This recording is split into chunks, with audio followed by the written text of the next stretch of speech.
it's really easy for us on the stage to say like, oh, we should have just fixed all these problems, you know.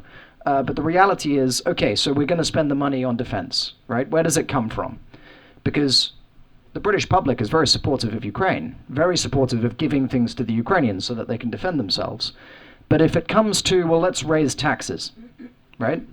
Well, at that point, actually, our colleagues in the Telegraph start to really hammer the government on the fact that that's not okay. And so maybe we borrow more. Maybe that's the solution, right? But at that point, some people in the FT, not Chris, but his colleagues, start saying that the gilt markets are going to explode and it's going to be Liz Truss all over again, right? Because the UK is already in a lot of debt.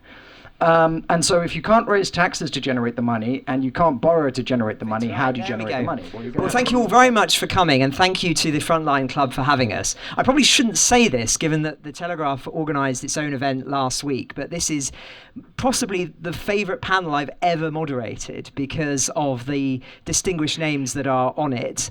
And I'm not going to do that thing where I introduce everybody for 5 minutes. I'm actually going to give them each 30 seconds to introduce themselves, because I think then they're able to talk about the things they want to emphasise at the present moment that's relevant to the news cycle. I would just start by saying that my name's Francis. I'm an executive editor at The Telegraph. For those who aren't aware, we do a daily podcast at The Telegraph called Ukraine the Latest. It's the world's most listened to about the war in Ukraine.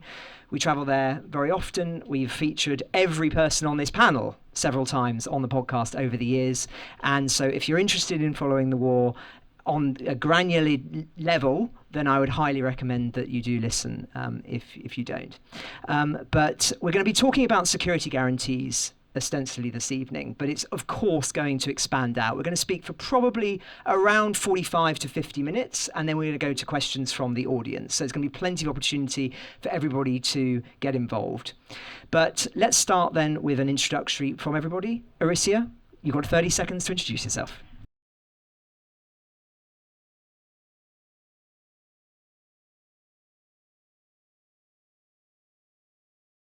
American who found himself in Ukraine 15 and a half years ago and stuck around. I spend most of my time in Kyiv and places out in eastern Ukraine, and occasionally pop over here to London to do events like this. What else was I going to say? I think that's it. Oh, subscribe to the Financial Times. Yes, that's also a great idea. That's a great idea. And I've also found, like Orisia, about that Ukraine is not only one of the most misunderstood places, but is one of the most complex and fascinating places that has a lot to offer, which is why I've ended up sticking around for as many years as I have. And he may be too modest to say so, but that scoop that came out about a week ago that the US had been giving intelligence to the Ukrainians to do those deep strikes on Russia, that was Chris at the FT. So just to give you a level of the kind of people we're dealing with this evening. So thank you, Chris. Jack, over to you for your introduction. Well, I'd just begin by saying there aren't that many international journalists who are spending significant time forward with Ukrainian forces. Chris is one, but there aren't that many, right? And one of the things that the Frontline Club has done for a very long time is it has provided a network and a support infrastructure, not only for journalists who are working on the front line, but also for freelancers and people who are trying to get into the business. And so by becoming members, you're not just supporting a nice place for events, you're supporting the practical operations that allow information to come back. I'm not a journalist. I used to be. I'm Jack Watling. I'm the Senior Research Fellow for Land Warfare at RUSI.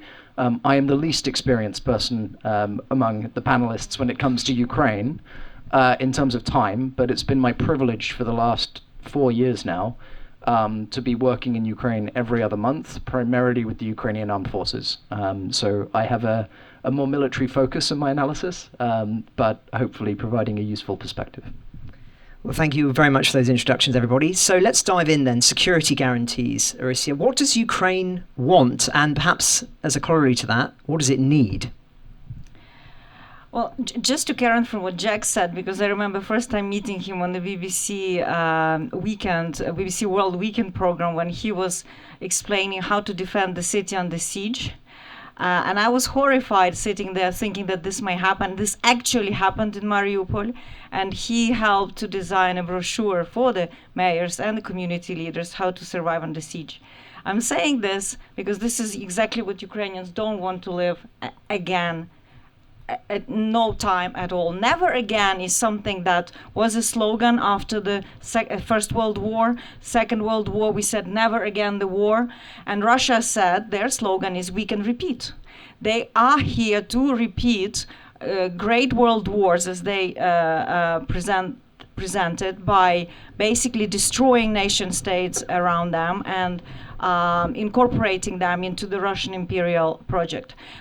In order to understand what Ukraine wants, we must start from the premise that Russia, current Russia, is deeply demodernizing, very dangerous entity. It's not a nation state. To be honest, I don't know what this landmass is at this point and what brings it together, other than, as Putin himself said openly on the press conference, they love war. They find that this is their prime type, and they know how to organize state affairs in that. So given that nature of Ukraine's and Europe's neighbor, because this war takes place not too far from here, when you think about it, it takes place in the geographical center of Europe, which Ukraine is. Ukraine wants to make sure that it is part of the collective security arrangement.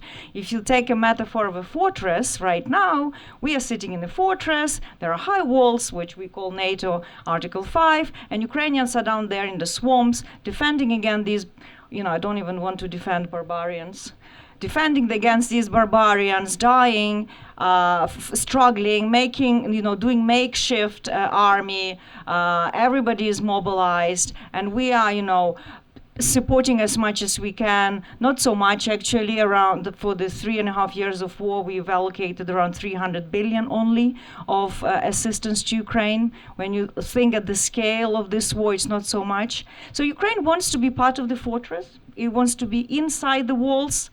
And that also means that we once and for all understand that until there is change in Russia, until this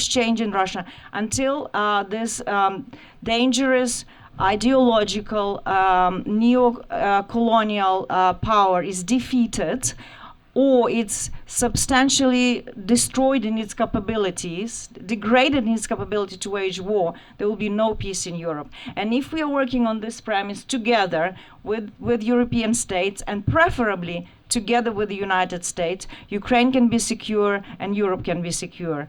And Ukraine is bitterly wounded by the security guarantees, you probably all know, from 1994, when it gave up its nuclear armaments capability to what at that time was thought to be more secure option, Russia, in exchange of security assurances. These security guarantees, assurances were not honored. They were honored to a degree, I should say, because the fact that UK and US and France are supplying military assistance, you can interpret it as to a degree, honoring that memorandum.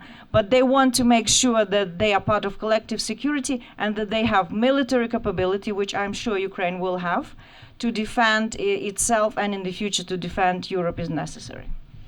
Thank you. Well, Chris, bring us up to date then on where we are with security guarantees, because President Zelensky's been pretty clear still that if it's not NATO, there needs to be something akin to an Article 5. But we're still a long way away from that, aren't we?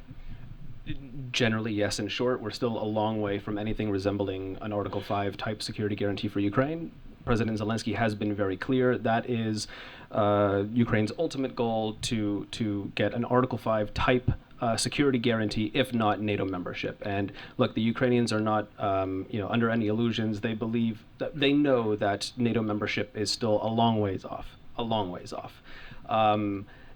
Outside of that, they want actual security guarantees that are worth the paper that any guarantees are signed on. They don't want a Budapest Memo 2.0, right, which is what Arisia was saying in this 1994 agreement, that Ukraine views its partners as not holding up, and Russia violating, of course. So where are we?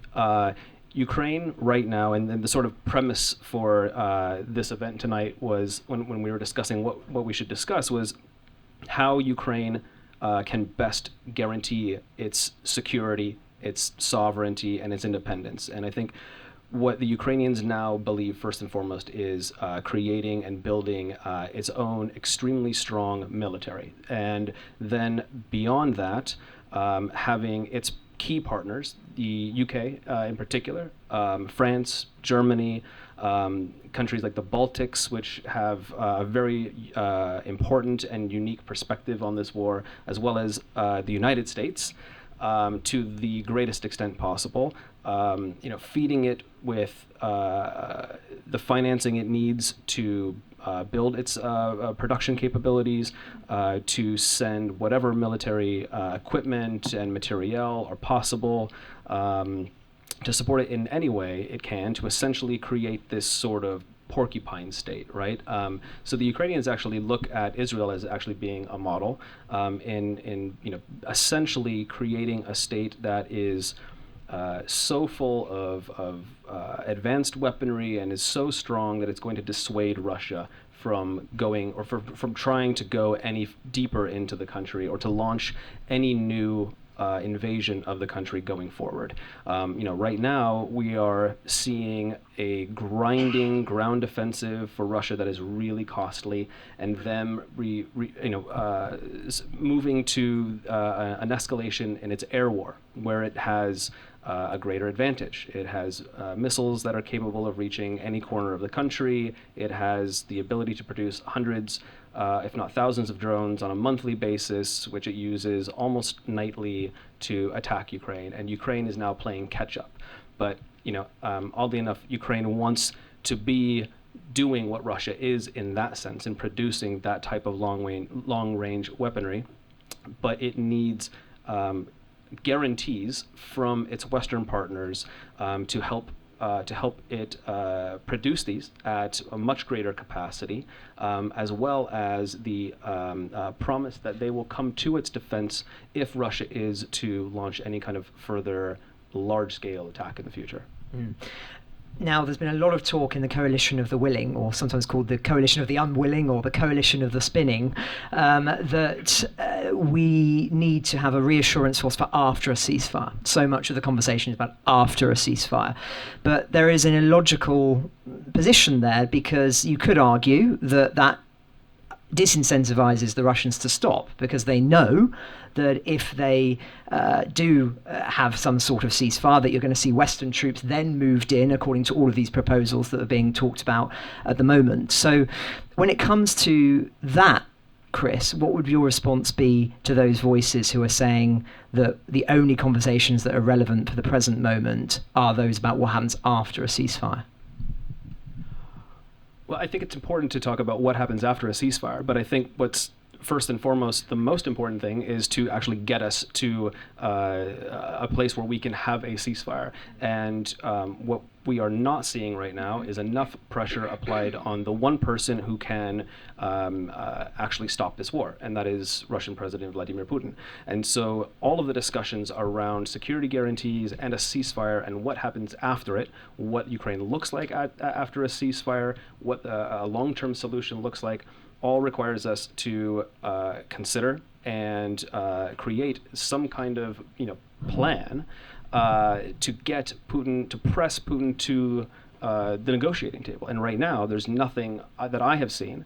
And when I speak with my contacts in the United States and here in London, as well as in Ukraine, they all actually do agree that Vladimir Putin has shown no sign that he wants to end his war yet. And actually, if you listen to what he says, he's very explicit about wanting to continue his war. And so I think until, for example, President Donald Trump gets serious about wanting to end the war and not just saying he wants a ceasefire, it's going to require him to go beyond the sanctions that he's applied recently.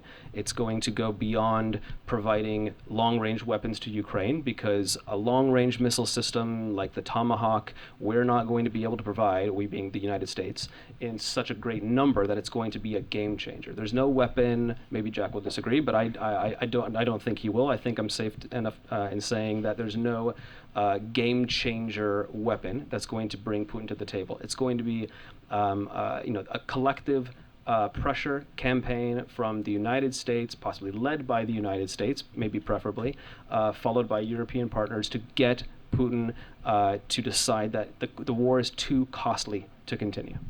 Rissa, just very briefly before I bring Just Jack. briefly to jump in, because I think it's important to set the scene of what we are discussing. And it's a bit like equation with all unknowns to a degree. Because when we were at the start of the war, I think we didn't exploit the opportunity that Ukraine opened quickly to push Russia out of Ukraine's sovereign territory, at least to the border of 2022. And we given Russia time to adapt, to build partnership with Iran, with China, bring in North Korean troops and other things. So I think that constellation, the security architecture, if you want, around Ukraine will depend on, what will be the state of Ukraine at that point of time, whether Ukraine's army indeed will be the stronger, so it will be depleted, so that it's not able to defend on its own. What will be the state of Russian military defense complex, and whether China will become the lifeline for Russia? What is the US-Russia relationship? If there will be a reset or not, it matters a lot. And finally, what is the political landscape here in Europe? Are we ready to spend for our own defense and also to allocate necessary funds for Ukraine? Thank you. Jack, I remember you published a piece with Russi back, I think it would have been in late March, early April time, and it was painting the various different scenarios for Europe, given the possibility at that point of an American withdrawal, or at least extreme reduction in weapons for Ukraine. And I remember reading it at the time, being absolutely shocked by some of the things you might not necessarily think of, things like software patches, updates, spare parts, that if the United States had decided to stop those being given to Ukraine, even through proxies in Europe, that would have been disastrous. Now, we're not there, Jack, but to Chris's point, things are still very, very serious. There are question marks about the degree to which Europe has ramped up. What's your assessment of where we are on the weapons front in terms of what needs to be done to trying to compel Putin to go to a ceasefire? So we are there in terms of the US disengaging, fundamentally. The deliveries of equipment that have been coming from the US in the last few months have been mainly made up of things that were purchased with money allocated during the Biden administration, orders placed with US industry under the Biden administration. Not all of that equipment has actually been allowed to go into Ukraine. Some of it has, which is great, but if you look at the profile of US support in Ukraine, it is going down. And if we look at the areas where it is hardest for us to provide alternative sources of supply, like Patriot interceptors and guided multiple launch rockets. Those are things that the US has determined that it needs in order to meet its own defense requirements in the Indo-Pacific, and therefore actually there is quite a lot of obstruction of even attempts to buy this material off the United States. Now, it is true that the US could be more problematic. They could actively try and undermine Europe's ability to do things. They haven't been doing that for the most part. But there is a clear trend in US policy. And just to kind of set the context for that, the US believes that it is plausible that from 2027 onwards, it may find itself in a war with China. Okay? If you look at the capabilities that China has relative to Russia, it is an order of magnitude difference. Okay? And so the US policy view, and it has been for a long time, is that we're dealing with a bigger problem, frankly. Europe needs to get serious about Russia. If we look at the current national security strategy in the US that is being written, it emphasizes defensive CONUS, the continental United States. The force posture review that will follow it will reallocate a lot of defense material out of Europe. And so we can see what US policy is and the logic behind it. And that's before you get into the fact that President Trump wants to lift sanctions on Russia, have a business relationship with them, wants to stop sending money abroad and spending money on other people's defense. And he also wants to renegotiate a set of nuclear agreements with Russia, one of which will expire at the end of February, I believe, next year. And he sees this ongoing conflict as a barrier to achieving those goals. And so he wants it to end. He doesn't necessarily care very much about the terms on which it ends, all right?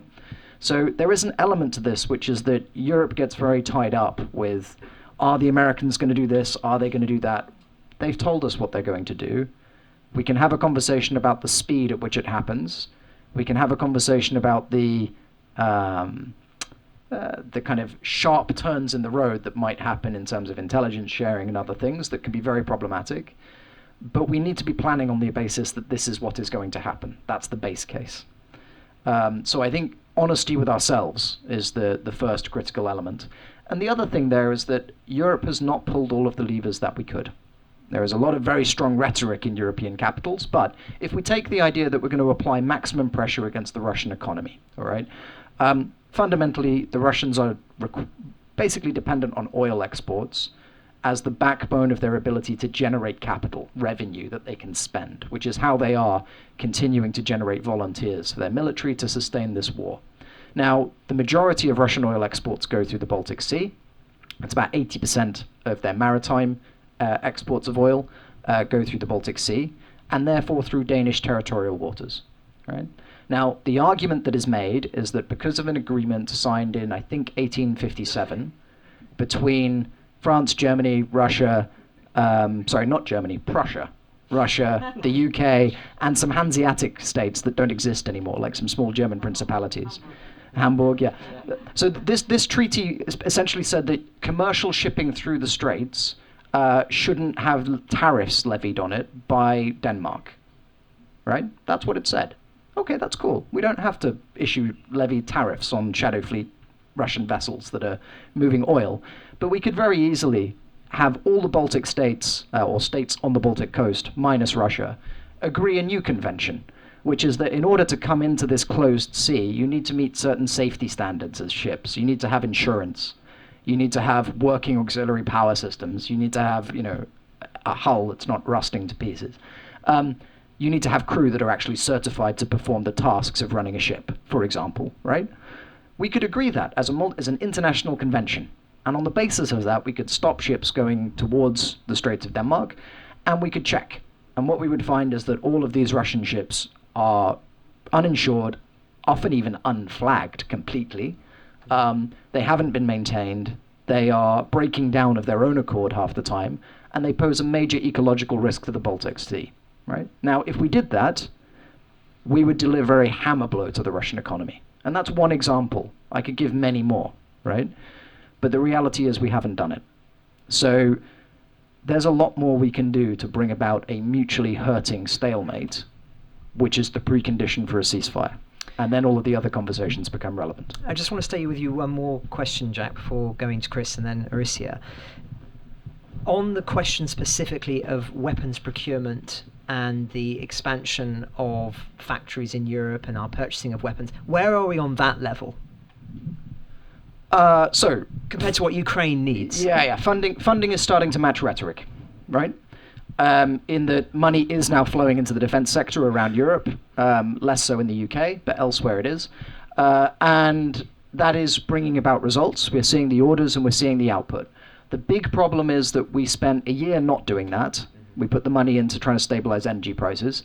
Then we spent a year going to companies and trying to order the weapons, but we hadn't made the investment into the ability to produce gunpowder, the ability to produce high explosive, the ability to source magnets and rare earths, this kind of stuff.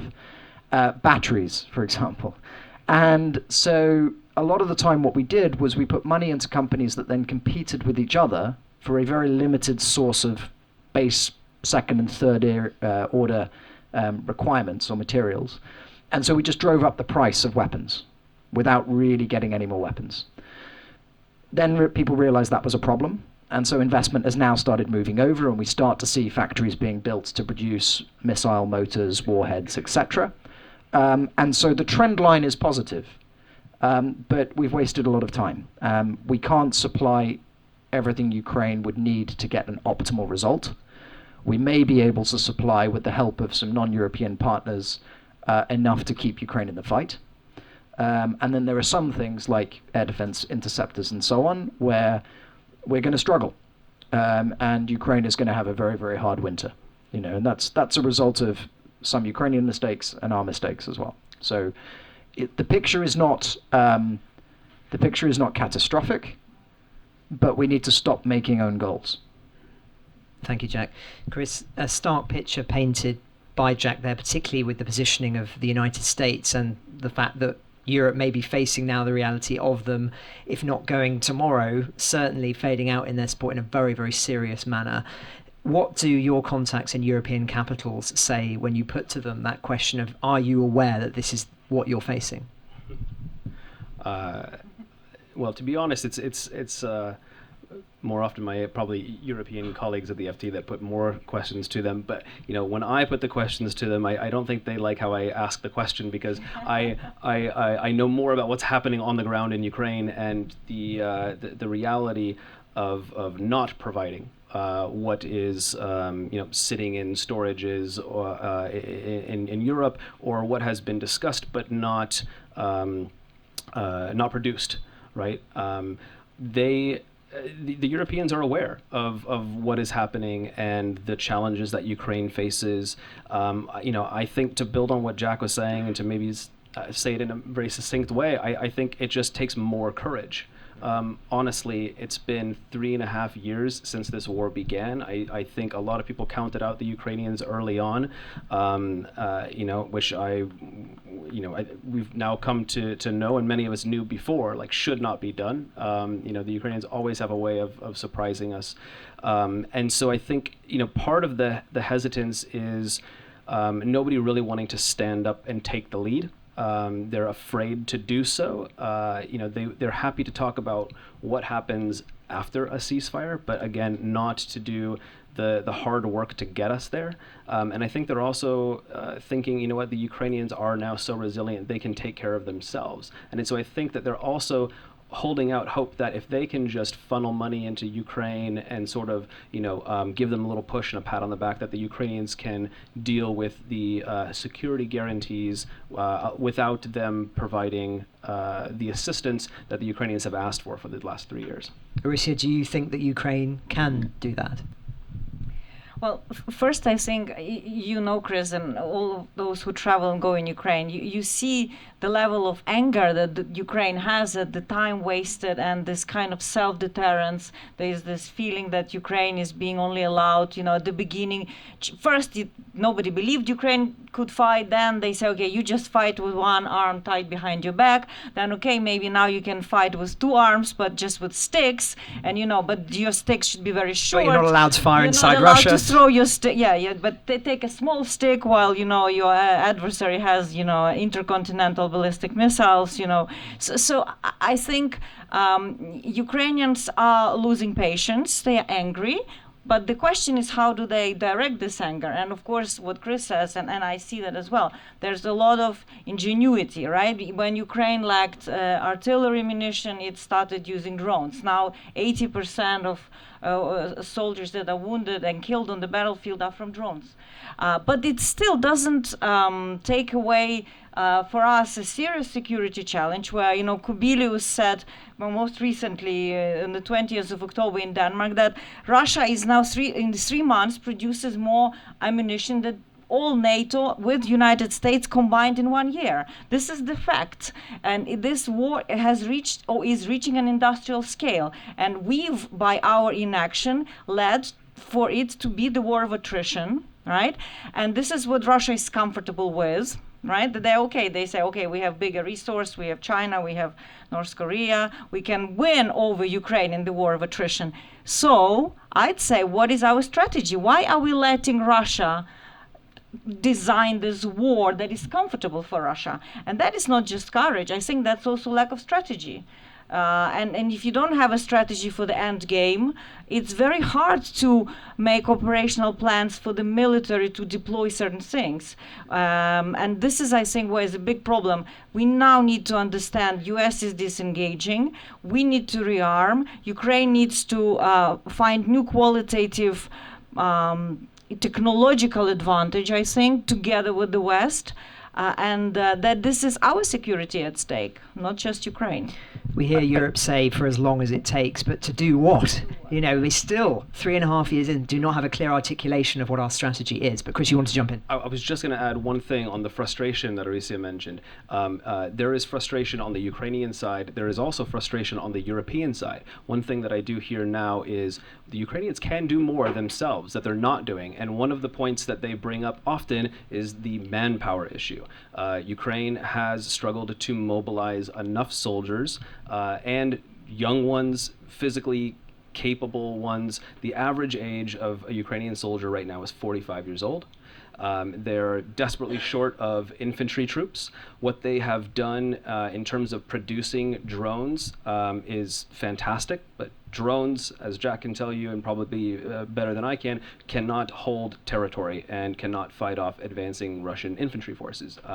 And so they're facing significant manpower shortages, and the Europeans say, this is your problem, not ours. And so there's frustration on both sides.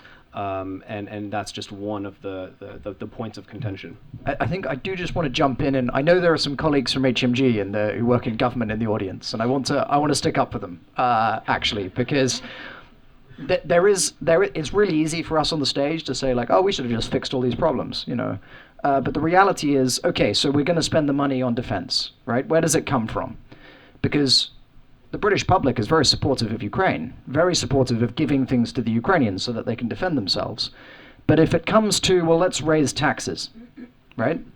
Well, at that point, actually, our colleagues in the Telegraph start to really hammer the government on the fact that that's not okay. And so maybe we borrow more. Maybe that's the solution, right? But at that point, some people in the FT, not Chris, but his colleagues, start saying that the gilt markets are going to explode and it's going to be Liz Truss all over again, right? Because the UK is already in a lot of debt.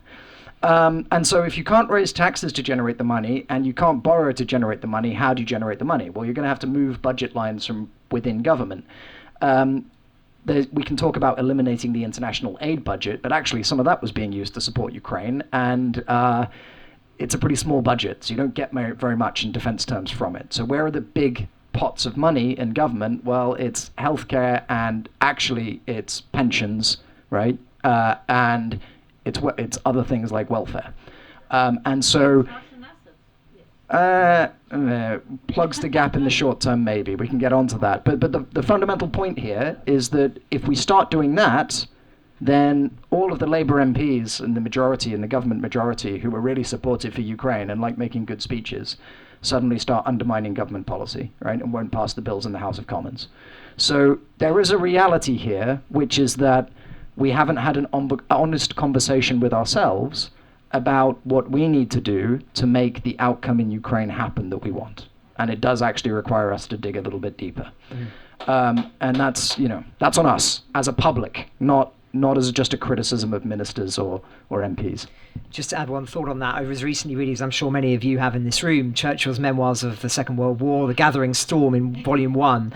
And he makes an excellent argument, which I think is underappreciated when it comes to these subjects, which is, he says, that he doesn't know any people in the history of the world where if their politicians and their leaders make the case for increasing defence spending, that they say, we don't want to do it. But you've got to make the arguments. And the point is that our political leaders are not willing to make those arguments, I think, for a multitude of different reasons. But, Risa, I can tell you're champing at the bit to jump in here. No, I just want to say one way to do it, actually, by jointly creating more jobs also in the UK. And we already see some projects, perhaps small, but emerging, like Project Octopus, where the UK, Ukraine is co-producing a drone interceptor for the Shaheds, which we need in the UK, which EU needs to build a drone wall, which Ukraine needs. It's a win-win-win for everybody. So I think we have to see where are these opportunities. That is, Ukraine is not just a liability, but it could be an asset. But you're right, we need to clearly explain why this is right now the priority, because if we don't spend on this now, we will not need all this healthcare because we will not live so long. Well, think how much money we could have saved if we'd ended the war in the first 6 months. I mean, it's but I want to change the subject now slightly. We mentioned China earlier on, and of course President Trump is currently in Asia, and we're expecting that the tariffs, the 100% tariffs that he threatened against President Xi, will no longer be coming into effect because of the deal that they're going to strike.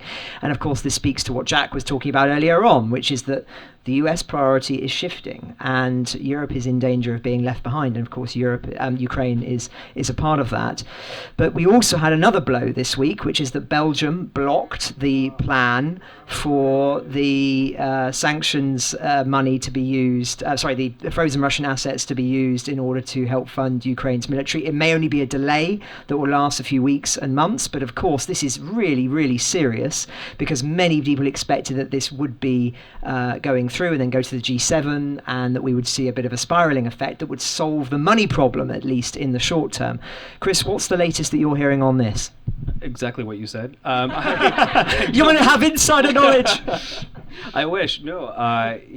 Again, I know what the Ukrainians tell me in Kyiv, and it is, we're hopeful, but hope isn't a strategy. And they've done everything they could to get the Belgians on board. I mean, they've moved mountains to get other Europeans to support this, and some of those countries have done so. Right? We've seen Germany come around, and now it's a big part of it relies on the Belgians. I think they're frustrated because they don't know what else they can do, what argument they can make to convince the Belgians to move on this. But they are hopeful that maybe sometime beyond a few weeks that there could be a decision in their favor. I don't have any insider information, unfortunately, on that. I think some important context on this, right? There are a lot of people who are prepared to say, yes, we can do this, in the knowledge that someone else in the room will say no, right? And what you'll actually, I suspect, see is a bit of a swap around as to who gets to be unpopular for the week so that this stop doesn't happen,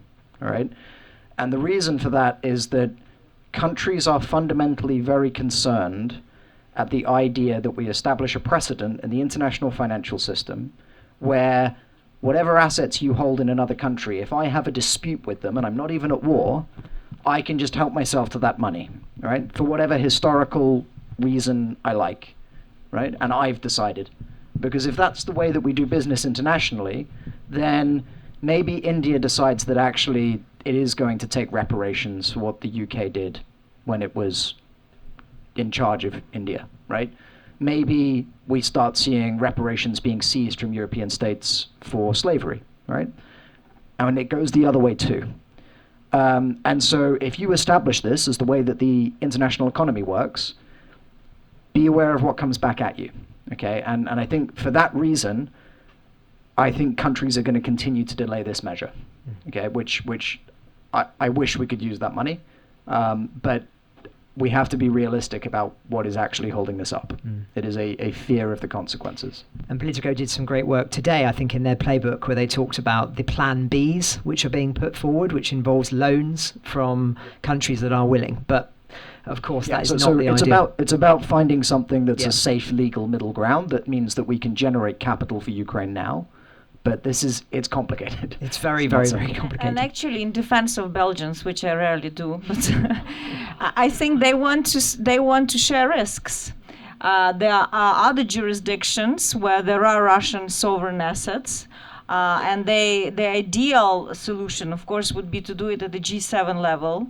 It is clear that the United States is not willing to take so far this route. So, but there are Germany, France, UK as well. There are some sovereign assets here. So the Belgians are saying we're ready to do it, but together, so that it's not just us having the litigation risks to face them down the line. I've got one more question that I'd like to put to Chris before we open up. Actually, I'm going to give everybody an opportunity to say any thoughts in 2 minutes that we've not talked about that you'd like to raise before we go to the audience. But Chris, my question is, a lot of the European strategy seems to be predicated at the moment on causing economic suffering for Russia. And Jack's already talked about the limitations of the approach that's been adopted, but economic suffering is seen as the primary way to compel a ceasefire. But what if, I put this question to you, and this is something that I know individuals in the intelligence community have suggested, and there may even be some of them in this room, that there has been a deal that's been struck between Moscow and Moscow and Beijing, that they will in essence bail Russia out if there is a very, very serious financial implication of them for continuing to fight this war, because strategically it benefits Beijing for Europe to be distracted and for Washington to be distracted in Europe. If that is the case, isn't the whole of the European strategy at the moment predicated on the wrong thing? Thank you for the light and easy question. Sorry. Maybe. Maybe so. Look, I have no insight into China's thinking on this, but I think it's reasonable to consider the fact that they might be willing and able and prepared to help Moscow continue their war. That said, only if it's done so in a specific manner. They certainly don't want to see serious escalation or the use of nuclear weapons, and I think at that point, then you get into this area where I think they might actually withdraw. Right now, they've got a good deal going. They are getting a great deal from what they need from Russia, and Russia's paying extraordinary prices for what it needs from the Chinese. So there's no real incentive again for China to want this to end.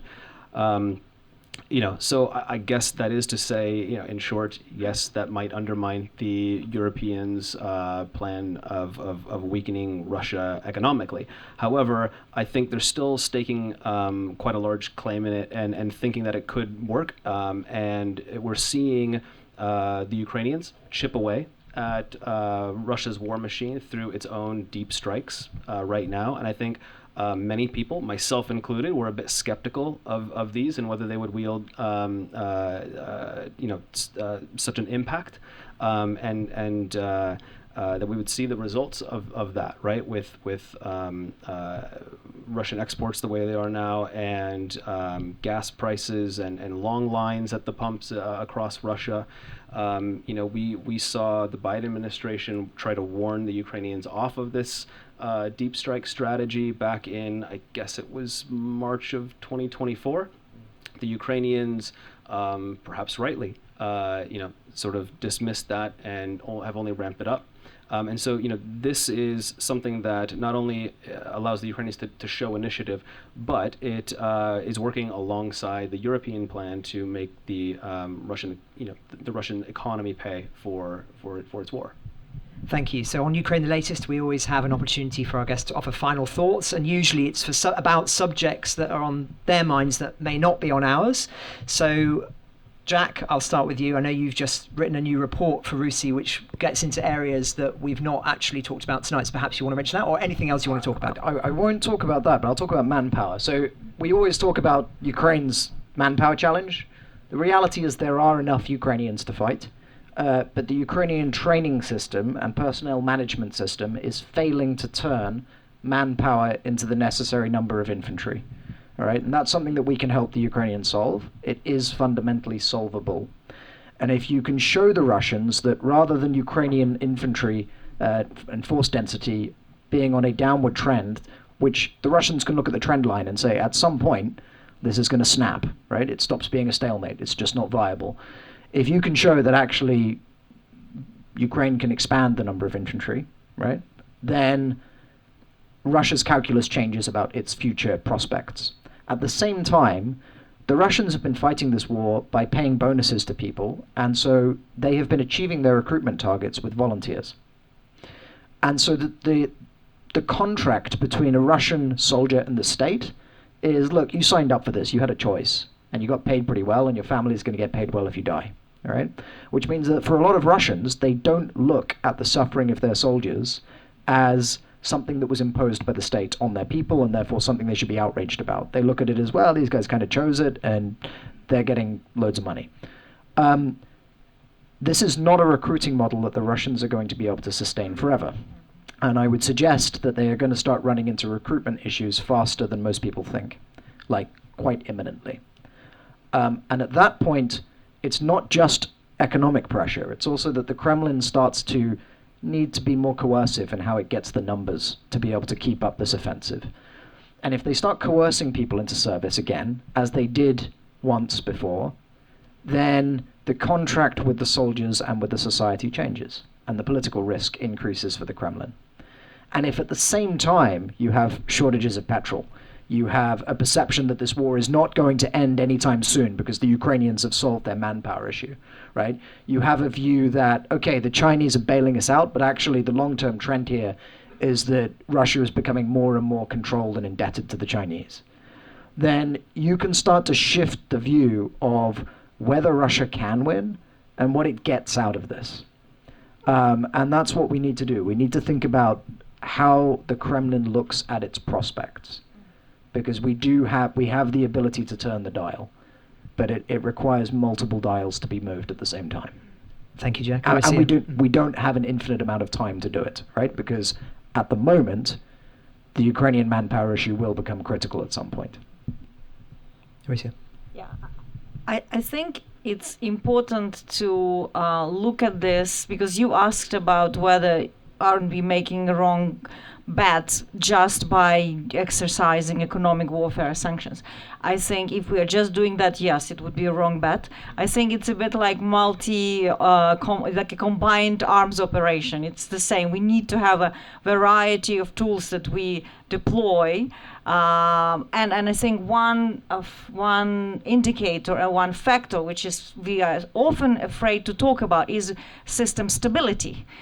So we have to look at how our actions, because this is the Putin's nightmare and his henchmen. It's the system stability that he has created for more than 25 years. There is a design to this madness, and we have to attack the pillars of this design. Oil revenue is one of them. They don't want to do mass mobilization because they know that Russians aren't sure what they are fighting for other than money, and some Russian women are happy to send their alcoholic man abroad so that they can get a bonus and that they get rid of a problem. We have this on video. I mean, I've heard Russian mothers saying, he'd rather die as a hero than an alcoholic. So this is the situation in Russia. So I think that we have to look at how do we undermine system stability. We shouldn't be afraid of that. Putin is dangerous. His system is dangerous to us. And we have to look at what Ukraine is doing, increasingly operating inside Russia, enabling that operation, and it applies to oil refineries and other operations, spiderweb. Ukraine has done some pretty amazing things inside Russia, and has taken something that Russia is very proud of, its strategic depths. They say our defense is no, but they've seen the strategic depths could also be very hollow now with modern technology. And so I think that the good news of the week is the contract with Sweden to buy Griffins. And I think this is where, to summarize, the future of Ukrainian security is that it will integrate so much through the weapons systems, through training, through joint procurement and production with NATO member states, that will de facto be like Finland, very ready to become in the future a member of NATO. Thank you. Chris, you've got the final thoughts before we go to the audience. Sure. Yeah, I think to sort of build on some of the stuff that we've set up here, it will cost, and you, Francis, alluded to this, it will cost us a lot more if we drag this war out for another 2 years, 3 years, 4 years, 5 years. And I think it's also important to underscore that this is a war that began not in 2022, but in 2014. And there were opportunities, I think, to stop and prevent a full-scale war, and we didn't seize those opportunities. It will cost us a lot more if this drags out than it will if everyone would just go all in sooner rather than later, just like many of us probably thought in 2022. If you help us now, we won't have a war 3 years from now. And so, that would be my final take. And then I would just add one second thing, which is we need to stop thinking that Donald Trump wants to do deals and that he wants to help Ukraine. I think that from at least since 2019, when Ukraine was a part of the first impeachment of him during his first term, he has not liked Ukraine and Ukrainians and has said some pretty horrific things about them behind closed doors. We've experienced whiplash this year during his second term when he blasts Volodymyr Zelensky in the White House and then appears to come on side only again to sort of fall in line with Vladimir Putin anytime he gets a phone call from the Kremlin, right? And so I think we need to prepare for going forward without the United States and without Donald Trump. That means the Europeans do need to step up. Well, thank you very much to Jack, to Chris, and to Arisia. Let's go to you then. I'm going to be strict because we've got a lot of questions here. So please, no statements. Questions, 30 seconds, or preferably less, please. Sir, you were very quick. Thank you. Yeah, hi, my name is Joel Flynn. I'm a Europe correspondent for TRT World. I've spent a lot of time in Ukraine for the last 2 years since I moved back from Hong Kong, and trying to understand the parallels there are very, very interesting. I think one thing that we have skirted over a little bit is the specifics of what a ceasefire could and should look like. I was outside Dobropilia in May when Putin was supposedly trying to implement that 3-day ceasefire while the Second World War celebrations are going on. It didn't happen. Shock, horror. The idea that this is something that is very specific in people's minds, I think, is insincere at the moment, and I think needs to be discussed a little bit further. But the broader question I have really is whether you think the Europeans that are not on the front lines of this really feel how close this is to them. I know for a fact that many Ukrainians are very frustrated at how Europe seems to think that this is not something that is actually happening or due to happen close. I know that there are communities in Estonia and Poland and elsewhere that think just because this was something that is geographically close to them doesn't mean it's going to be something that happens to Europe. You interviewed Sergei Plovky, talked about deterrence. A lot of European countries feel that NATO is a deterrent in and of itself at a time when people are worried about whether the fabric of that organization is really going to hold. Does it continue to be the sort of deterrent? Are we waiting for other countries to start to think about how they guarantee their own security themselves in the way that the Ukrainians are currently doing? Who wants to take that? I tell you what, I'll take three, so then we can have an opportunity for people to answer which ones they want. Yes, madam. We won't be able to remember that one. Hi, Joanna Pluchinska, journalist for Reuters. I wanted to ask about European security in the context of the drone incursions in Poland, Denmark, Germany. We don't actually know where these drones came from necessarily, although we apparently from Russia or Russian instigators. Do you think that Europe is being too distracted with this concept of a drone wall? Are Ukrainians frustrated with this, or do Ukrainians think that Europe needs to do more and needs to focus on its own security when it comes to these sort of hybrid warfare tactics? Thank you very much. And this gentleman here.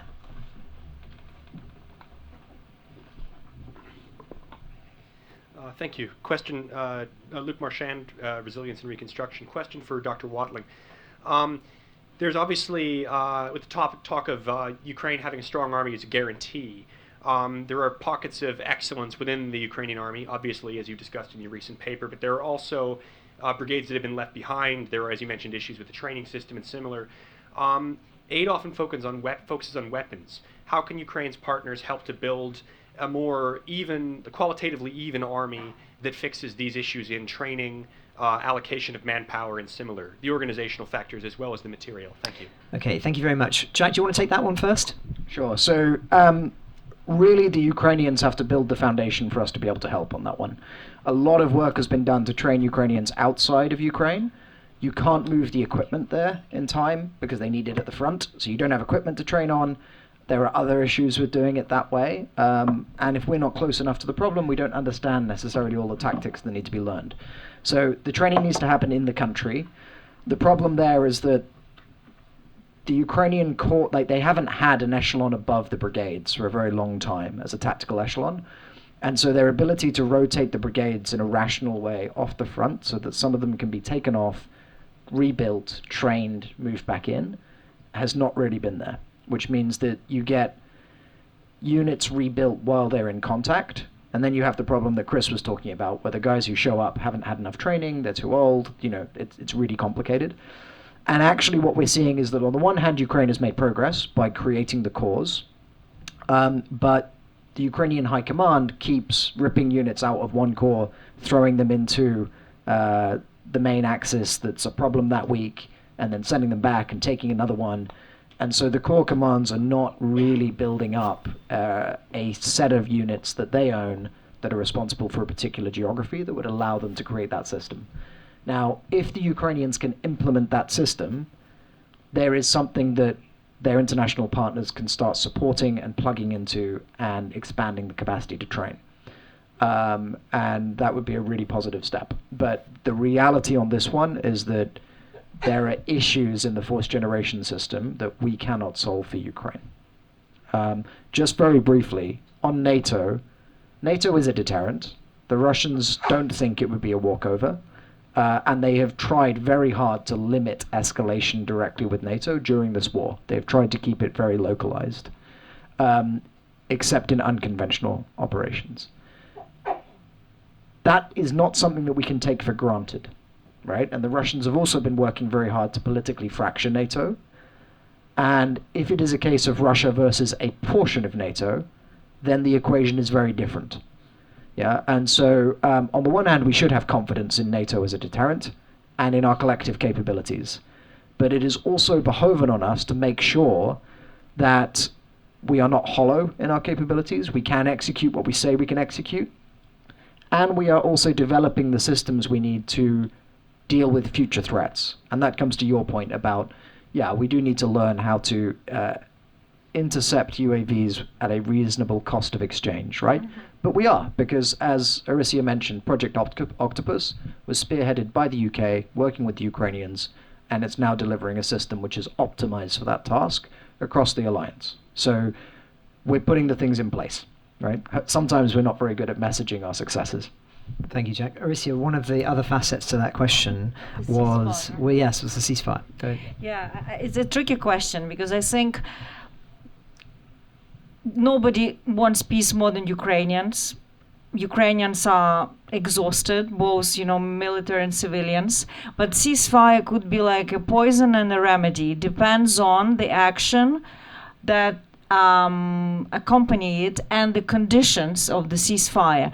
If there will be too many conditions attached by Russia to a ceasefire that will actually make it war waged by the means of peace, then we will be in big trouble, because we do know that at this stage Russia didn't achieve any of its political objectives. Yes, it has increased its territorial occupation of Ukraine by what, like 2%?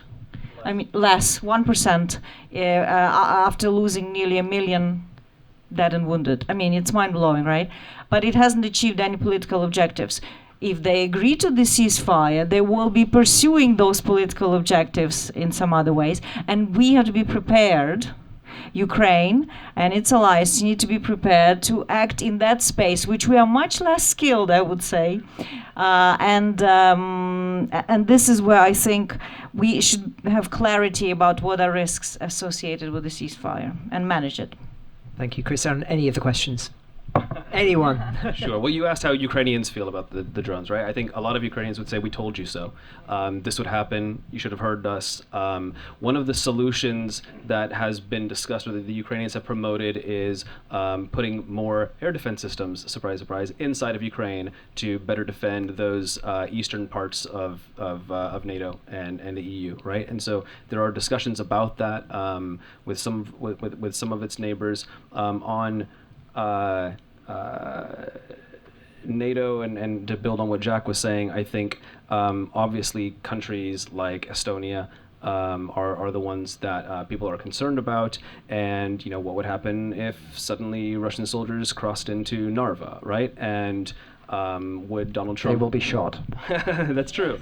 But I guess what would Donald Trump's response be if Russian soldiers show up in they got lost? They got lost, right? But that is a concern. That is a concern among some of the European NATO members, particularly the Baltics. I forget the other parts of your questions. It's not on the drone wall. I mean, the drone wall has been a huge subject of discussion in European capitals. Is it a little bit of a pipe dream, or is it worth the time? I mean, it feels like something that's not as urgent as some of the pressing subjects that we've talked about this evening. Yeah, it's less relevant. So one of the issues with the I've been in Ukrainian air defense command posts when the big waves come through. And the reality is the drone interceptors like Octopus are necessarily very short range, right? Which means that it's really hard, noting that the enemy decides where the missiles or drones come, to have enough of them in any one place to knock out all of the air threats at a time. Which means that what you actually do is you write down the wave of drones as it works its way through the country, okay?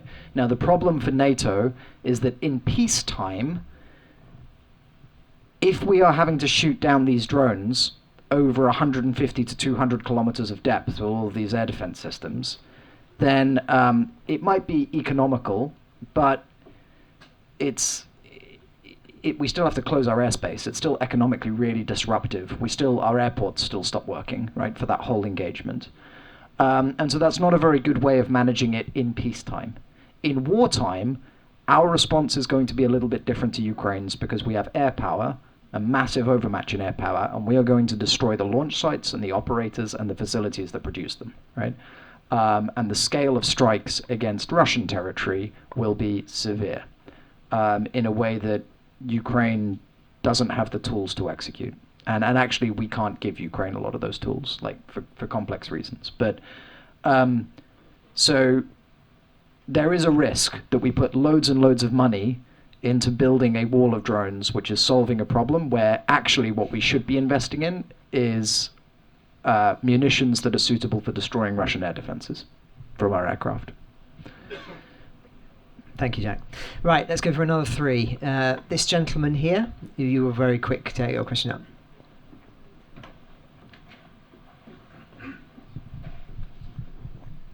Hi, Tom Watling, freelance journalist. Thank you, all of you, for the amazing talk. I wanted to ask about the, I suppose, guarantees of the guarantees. You know, it's very possible that in 5 years we have a Europe controlled by, if not Russophile, then Russian sympathetic politicians. If Steve Bannon gets his wet dream, then Trump will be in after 28 as well. How do you guarantee? Well, is there discussion, at least, about guaranteeing those guarantees against what could happen in the future? And I suppose a more difficult question internally is, only a few months ago we had Zelensky cracking down on the anti-corruption groups, and that didn't seem to have much of an effect at the time on affecting security guarantees because there's more pressing issues. But it's plausible down the line that then becomes its own issue in terms of people supporting Ukraine. So. Thank you. Could you pass your microphone to the lady here? Just a couple. Oh, she's just just pass the microphone there. Yes. Thank you. Hi, my name is Eve. My question is for all the panelists. With your experience engaging with various key stakeholders in the conflict, has the course of the conflict changed the way that they conceptualize the global geopolitical order, and how will that in the future affect how peace is formed and maintained in the future? Thank you. And the lady here, I can just see with, yes, just there.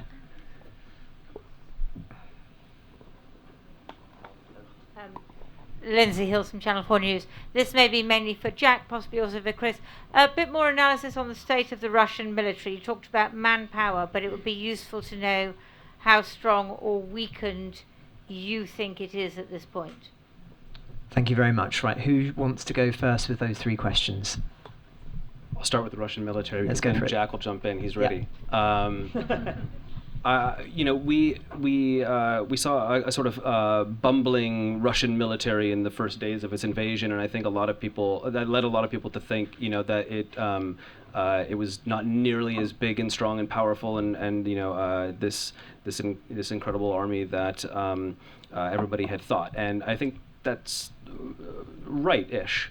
But Russia has learned, it has adapted, and it is a formidable foe. And you know, I hear this from the Ukrainians on a daily basis, soldiers, commanders, that we underestimate them at our peril. That's not to say that they have the might and the technological advantages that China has, but it does mean that they have come a long way from their mistakes of 2022, and you know, Ukraine still has its hands full in pushing back the Russian military.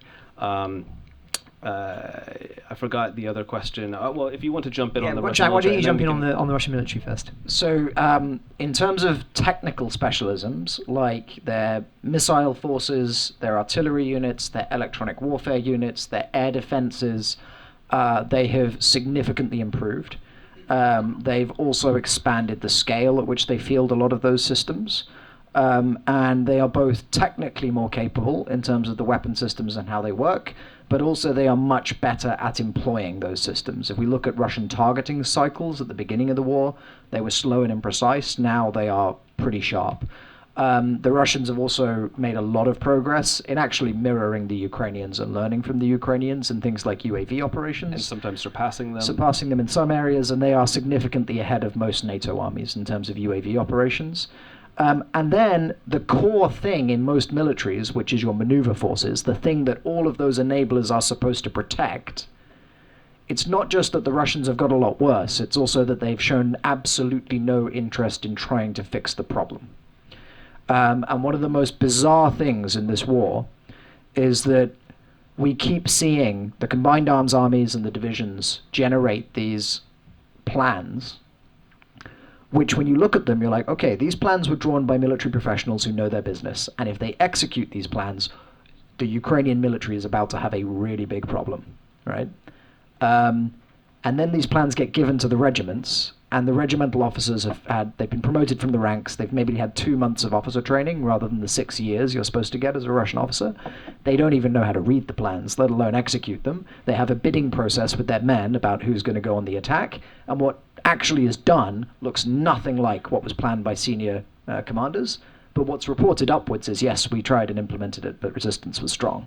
And what's really interesting is that despite the fact that tactical bits of the force are being improved in real time alongside their core maneuver units, culturally they just don't see, they're like, infantry work is unskilled labor. 2 weeks training is enough, right? Well, we worked out in the Second World War that 20 weeks training was about the minimum.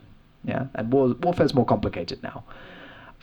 So long as they keep screwing up that bit, I think we're okay. But the risk is that the pressure comes off because they're not fighting the Ukrainians anymore, and they think about it, and they set up a proper training cycle.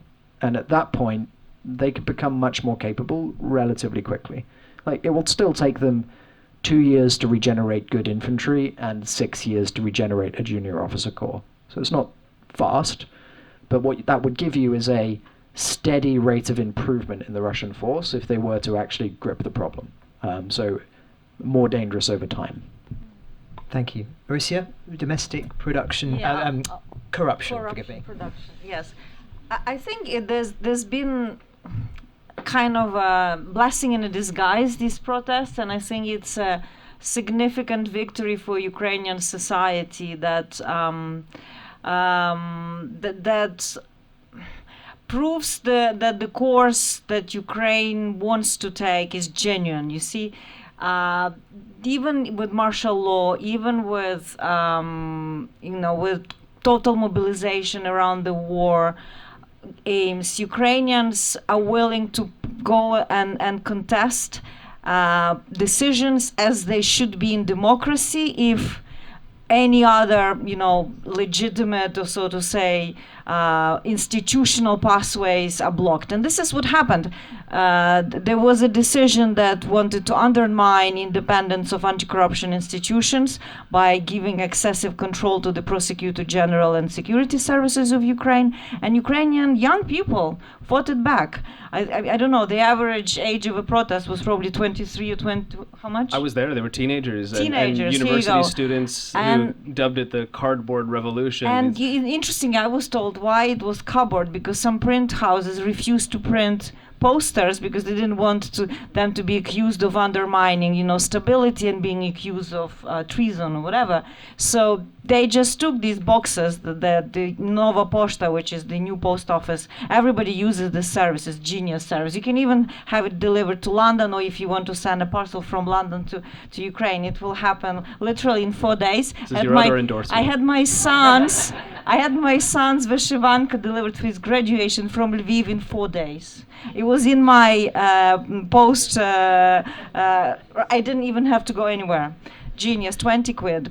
So I do endorse this service. It's very good. Could I jump in just on the anti-corruption thing? Yes. Nova Poshta is fantastic, by the way. It's great. It Almost really as good as Ukrainian railways. And there's no Yes. corruption in it. Nova Poshta? That we know of, yeah. No, I'm teasing. The anti-corruption protest, especially a young generation that sort of took the mantle from their parents and uncles and aunties, who protested and demonstrated during the 2014 Maidan Revolution and the Orange Revolution, is really impressive, especially in wartime when there was a taboo on speaking publicly, critically about your government and your state. It was very impressive. That said, another lesson to take is that Ukraine's political leadership still hasn't learned its lesson. Yeah. It doesn't matter if it's Yanukovych or Poroshenko or Zelensky. They still fear the public standing up to them, but they don't make decisions with that in mind. It's only after the fact that they then realize the mistake. And then just to build on that slightly here, one reason for that is the consolidation of power in Ukraine that is happening under President Zelensky. He's done many terrific and crucially important things, probably none more so than make the decision to stay in Kyiv at the beginning of the war. However, he has no depth in his government. There have been numerous government shuffles and reshuffles. But I use that word specifically because there are no new faces, there are no new ideas, and he's getting advice from a very, very select few number of people. And so when that happens, particularly in wartime, when everything is so sensitive, you can make bad decisions. And this was one of them. But I think the best result of that poor decision was the public outcry, and the fact that this protest happened despite the fact that there are actually rules in martial law in place that are supposed to prevent those types of things from happening.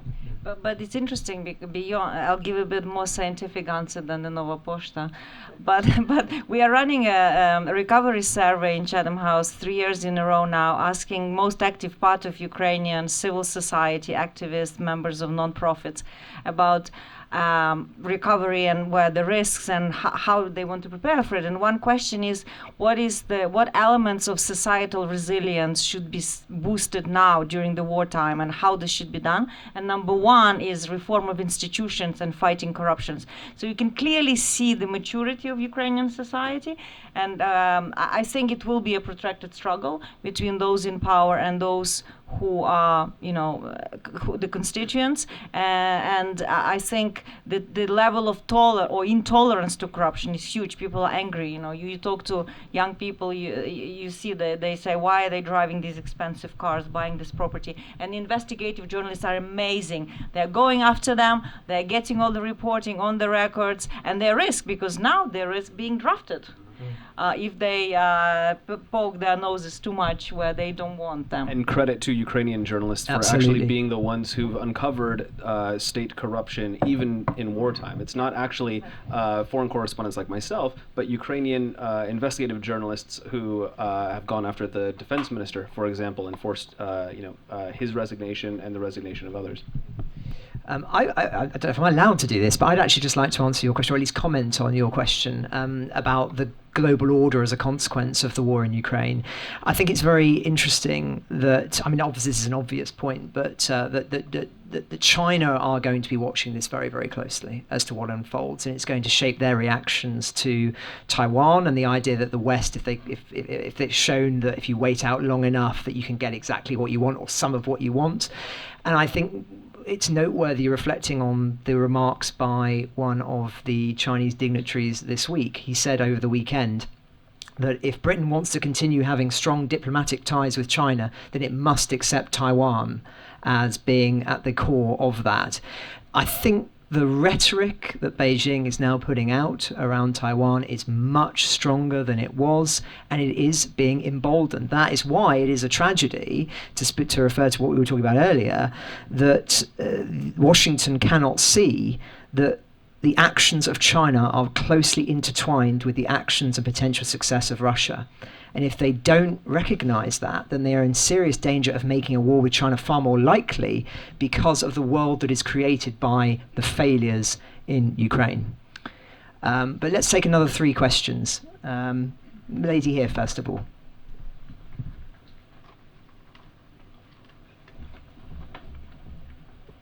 Thank you very much. Thank you. Can I just ask, do you think we're being too cautious within NATO? Putin is testing NATO all the time with incursions of all sorts, submission. Why do we not respond more positively to show that we're serious about this? And would that change anything? So you're advocating for the shooting down of jets that incur? And about submarines. And the submarines. Okay, that's interesting. Okay. Gentleman here. Thank you very much, guys. To your point in terms of within continental Europe and UK, domestic politics scene, right? That this idea that money doesn't grow into trees, and increased defense allocation means reallocating from somewhere else, most likely. What what's your opinion, like generally speaking, for why there's this disconnect for people not feeling this idea that Ukraine under pressure and failing is a problem for people within continental Europe and the UK? And second, as a follow-up, how would you structure an elevator pitch, right, for how to send this message politically, right, to the population to understand that this is an issue that is affecting like societies within continental Europe and the UK? That's a great question. Thank you. And the lady at the back, sorry, forgive you. I know you had your hand up earlier on, so thank you. Hi, thank you. Maria, Medical Lifelines Ukraine. We drive ambulances in. Jack, you said two things in your final line. Manpower, more manpower from Ukraine.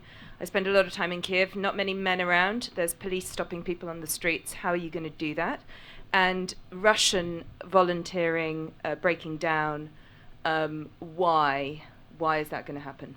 How and why? Thank you very much. Who would like to go first? NATO. I'll take the first one. Okay.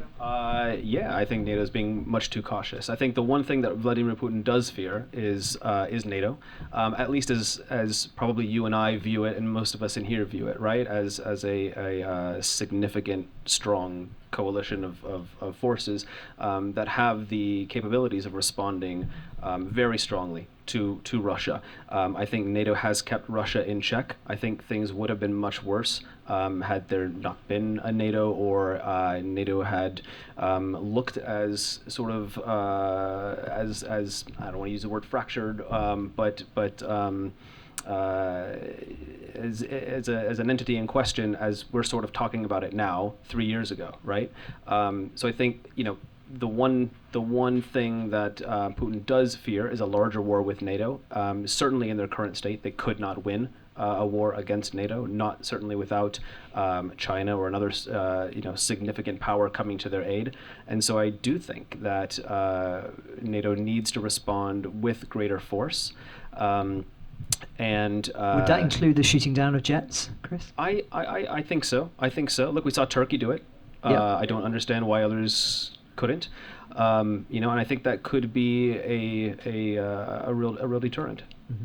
I mean, look, I'll just add one last thing, and that is, I think everybody in here knows from reading the numerous books that have been published on Putin and much of our reporting in the Financial Times and Telegraph and others, that what Putin doesn't want to come up against is somebody who is stronger than him, and we are collectively in the West. The United States is, right, and we have the ability to do that. He understands strength, and if we show strength against him, I think that's a good thing. He operates in the sport space that's Correct. afforded to him. Jack, I'm going to disagree with Chris here. Please do. When I speak to my Estonian colleagues, the little green men thing, they're not worried about. Their answer is what I said before, right? It's fine, we'll just shoot them, okay? They're not worried about that bit. They're worried about what happens afterwards, right? They're worried about whether everyone else is going to show up to fight for them. What Putin wants to do is to bring about a scenario where some members of the alliance think this is Article 5, right? Think that this requires everyone to act, and a large portion of the alliance goes, we're not going to go to war over that. This is your own stupidity, okay? Now, violating our airspace, the Turks did do it, but they warned the Russians multiple times beforehand that they would, because the Russians kept violating their airspace, and eventually they did, right? Now, in this instance, the Russians have violated Estonian airspace. They were not flying into the country, they were traversing it. They were not armed with any ground attack weapons. They were radar tracked by NATO Baltic Air Policing, and NATO made it very clear that we could have shot them down at any point, and we chose not to, right? So we showed the Russians, we can see you, we know you're there, we have the option of shooting you. And if you look at the rhetoric that's come since, look at what the Polish Foreign Minister Radek Sikorski said. He said, Russia, if you do that again, don't be surprised if we shoot you down, right? Like the Turks, that's the warning, yeah? But what we don't want is for individual members of the alliance to do something which is very escalatory, and then to have Donald Trump say, these idiots in Europe want a war, we're not interested, blah, blah, blah, because then the Kremlin gets what it wants. So unity is quite important in this context. Very briefly, on how do we know about Russian recruitment challenges, because we have the numbers, right? And they dropped their recruitment target by 100,000 this year. They were going above the target for the first part of this year. Last couple of months, they've been below their recruitment targets, and it's trending downwards. And they are trying to get around this already and talking about it by, for example, shifting who has reserve liability and who they're prepared to pull from reserve liability into the force. So they're setting conditions to change how they do it. So we're seeing that. On the Ukrainian side, there are more people in the Ukrainian armed forces today than at any previous point in the war. Okay? There is a manpower problem at the front. But it's not about dragging more people off the streets in Kyiv. It is about getting the training system in place so that the AFU can turn people who are mobilized into useful soldiers. And that's something that we can work on. So I don't think it's about rounding people up. And actually, I think the recruiters in Ukraine have a very unhelpful KPI because they're only measured on how many people they pull in, even if those people are not medically fit, just happen not to have an exemption, etc. And if you look at what happens to those people afterwards, they've been picked up, it's a bit chaotic. So I think there's a lot that can be done to improve the offer and make sure that the manpower that is available is used better, basically. Thank you, Jack. Arisia, where do you want to start on the questions? Just on manpower, I think there's been a massive miscalculation inside Ukraine that this war will be over soon. Right, this expectation was highly communicated to Ukrainian society. So what happened in the first weeks of war, a lot of volunteers who were already in what was then called anti-terrorist operation, who had combat experience, they volunteered. Now there is this, I think, still a small stream of volunteers. I know personally 2 people who volunteered recently. They were not drafted, but just from my little bubble. And I think that there's Ukrainians are trying different things to see what works. There was this program for younger generation to encourage them also with more payment and from 18 to 21. Then there was also the opportunity to choose your placement in the army, more like an HR app where you could choose your battalion, and you still see this individual battalion advertising, and some of them are quite successful. A lot of people want to go to those who have good reputation, that they're commanders. So it's quite unusual for the army. It's a bit like a marketplace, right? Which I don't know, it doesn't exist anywhere in the world, but it is because Ukrainians are trying to find a more sustainable answer to this recruitment problem that is not coercive, but that works on the motivation of people. Be interesting to see. Maybe we'll have to replicate some of it later. I mean, look at the discussion in Germany, right? They cannot recruit enough people into the armed forces, even though they are planning to spend, 300 billion in upcoming military expenditures. So the question on elevator pitch, it's a good question. I don't think there's one kind of catchphrase for everything. Some people are motivated by values.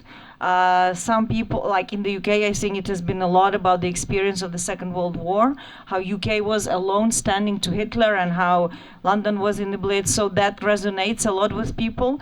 For some, it's cost-benefit analysis. I think right now, UK spends less than 1% of its GDP to support Ukraine. It's nothing compared to what it will have to spend if Russia gets an upper hand in Ukraine. So I would see what audience they talk to, but I think we need to make a case, much more clear-cut case, that defending Ukraine now it will be cheaper than deterring Russia when it gets its upper hand. I would just answer on that as well. I think it's a really, really great question. Actually, the pivotal question at the moment that European leaders are perhaps failing at, or at least not grappling with fully. I think the elevator pitch is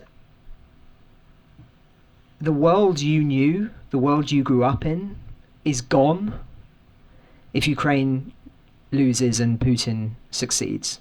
Certainly with his maximalist objectives, but I would argue that even in reduced objectives, that it would be utterly disastrous for the order that we have become used to since the Second World War, and certainly since the collapse of the Soviet Union. And I think, and I know that sounds still very abstract to people, and so appeal to their self-interest. It's going to be a lot more expensive, and it may even, I'm disturbed by what somebody once said to me once in Ukraine, when I was on one of my reporting trips there. He said, we want to end this war today so that our children aren't made to fight yours tomorrow. And I think that says it pretty starkly, to be honest. But we've run out of time. I end there with the Second World War, and I was going to mention, because you mentioned the Blitz, that we've got the famous photograph of St. Paul's there, and I'll be honest, when I walked in the room, I originally thought that it was, just for a flash of a second, that it was a picture from Ukraine. I've spent the morning looking at the photography, as I'm sure my fellow panellists on the stage have, looking at photography that came out of Kyiv, where numerous people were killed over the weekend, and there were numerous files, many of them asphyxiating people in their homes, including a 19-year-old girl. Yeah, and I drove from Kyiv to this event, so I've literally just come out, and we haven't had power for most of the day for the last 2 weeks in central Kyiv. So it's been enforced candlelit dinners, but the strikes are happening all the time. This is happening on European soil now, and I think that adds another point to be made to our politicians. But that's all we've got time for. Thank you all very much for coming. Thank you to the Frontline Club, of course, for having us. It's an extraordinary place, an extraordinary venue, an extraordinary audience, and as you can tell by the quality of the answers you've received from Mauricia, from Chris, from Jack, these are the best people in the world on some of these issues. There's nowhere else, there's no other group of people who know better. I mean, I just wanted to pay personal tribute to the three of you for all of your work over the last 3.5 years, which we in our reporting have relied on, and as you can tell with the mood in this room, it's collaborative, and so I think if we leave with one optimistic thing in mind, it's the importance of sticking together, keeping following this war, and spreading the word. And so thank you all very much for coming. Do listen to Ukraine the Latest if you don't already, and we'll see you for a drink downstairs.